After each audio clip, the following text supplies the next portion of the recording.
మూడవ శ్లోకంలోకి వెళ్ళిపోతున్నామండి. ఇందులో అమ్మవారి యొక్క పిక్కలు, కాళ్ళ పిక్కలు ఉంటాయి కదా, పిక్కలని గోళ్ల చివర్లను వర్ణిస్తున్నారండి. అమ్మవారి కాలి పిక్కలు మరియు గోళ్ల చివర్లను వర్ణిస్తున్నారు ఈ శ్లోకంలో. ఒక్కసారి శ్లోకం చదువుకొని ఎలాంటి అర్థం తెలుసుకుందాం.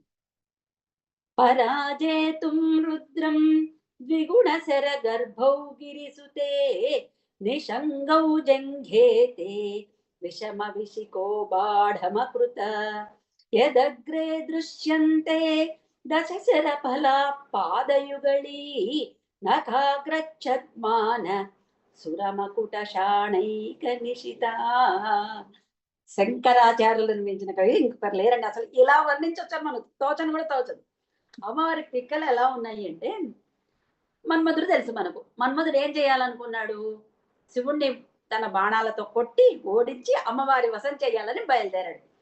మామూలుగా అతని యొక్క అమ్ముల పొదిలో ఎన్ని బాణాలు ఉంటాయండి మీకు చెప్పాను ఇంతకు, వాటి పేర్లు కూడా చెప్పాను. బ్రహ్మాండం 5 బాణాలు ఉంటాయి కదా, ఆ 5 బాణాలు వేసుకొని బయలుదేరాడట.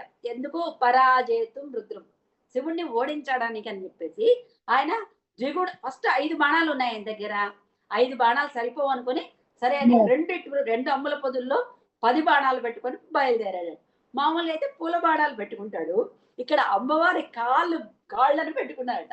ఏది? కాలి పిక్కలను, కాళ్ళ పిక్కలు, కాలి గోర్లు, ఇవి బాణాల్లా ఉన్నాయట. మామూలుగా 5 ఇవి ఎందుకంటే పూల బాణాలతో పోలుస్తున్నారు. ఇవి కూడా సుకుమారంగానే ఉన్నాయి. ములుకులు మాత్రం ఎలా ఉంటాయండి? కఠినంగా ఉంటాయి. ఎంత పూల బాణాలైనా ఎంత సుకుమారంగా ఉన్నా బాణం సంధించినప్పుడు ఆ ములుకులు ఏమైతే గుచ్చుకోవాలి కదా, అవి కఠినంగానే ఉంటాయి. అలాగా నీ పిక్కల్నేమో అమ్ముల పొదిలాగా, ఏమండి, నీ పిక్కల్ని అమ్ముల పొదిలాగా అనుకుని అందులో 5 బాణాలు ఏవి? నీ యొక్క కాలి గోళ్ళు. కాలి గోళ్ళు ఎందుకు? అవి కూడా పదునుగా ఉంటాయి, కొనదేలి ఉంటాయి, నునుపుగా ఉంటాయి, మెరుస్తుంటాయి. ఇక్కడేమో మిగిలిందంతా సుకుమారంగా ఉండొచ్చు కాక ఈ అమ్ముల పొది, కానీ ఆ బాణాలు మాత్రం ఎలా ఉన్నాయి? చాలా పదునుగా ఉన్నాయి. అవేమిటి?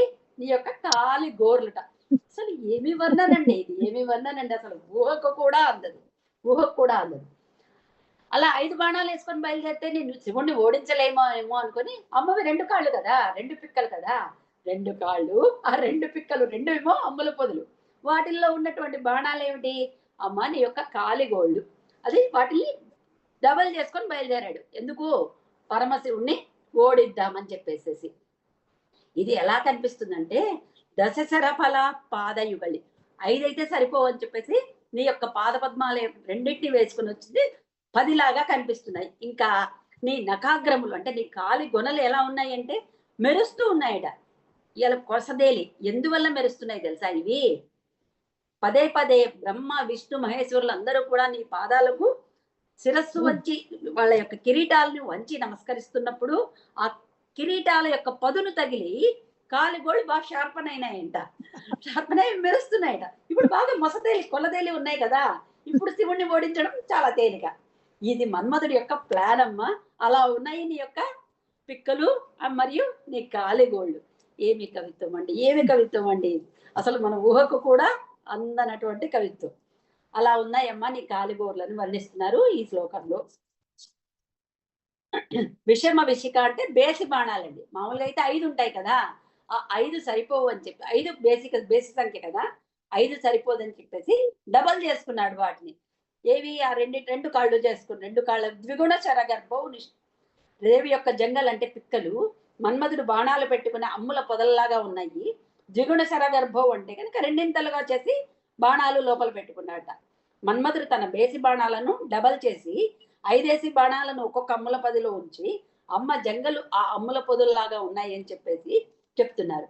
ఇంద్రగోప పరీక్షిత స్మరతూణ భజంగిక అనే ఒక సౌందర్య లలిత సహస్రనామాన్ని గుర్తు చేస్తున్నాయి. అంటే ఆరుద్ర పురుగులతో అతకబడినటువంటి మన్మధుడి అమ్ముల పొదులతో సమానమైన పిక్కలని అందులో చెప్తున్నారండి. ఇక్కడ ఆరుద్ర పురుగులు అంటే ఏం చేస్తుంటాయి? మిలమిలమిల మెరుస్తుంటాయి చూసారా.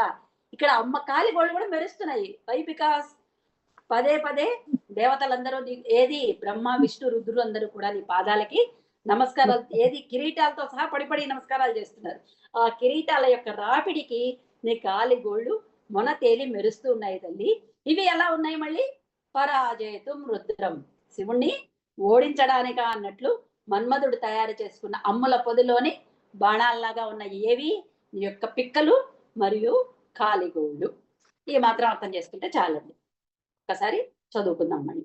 పరాజేతుం రుద్రం ద్విగుణశర గర్భౌ గిరిసుతే నిషంగౌ జంఘేతే విషమ విసికో బాఢమకృత యదగ్రే దృశ్యంతే దశశర ఫల పాదయుగళీ నకాగ్రచ్ఛద్మాన సురమకుట శాణైక నిశితాః.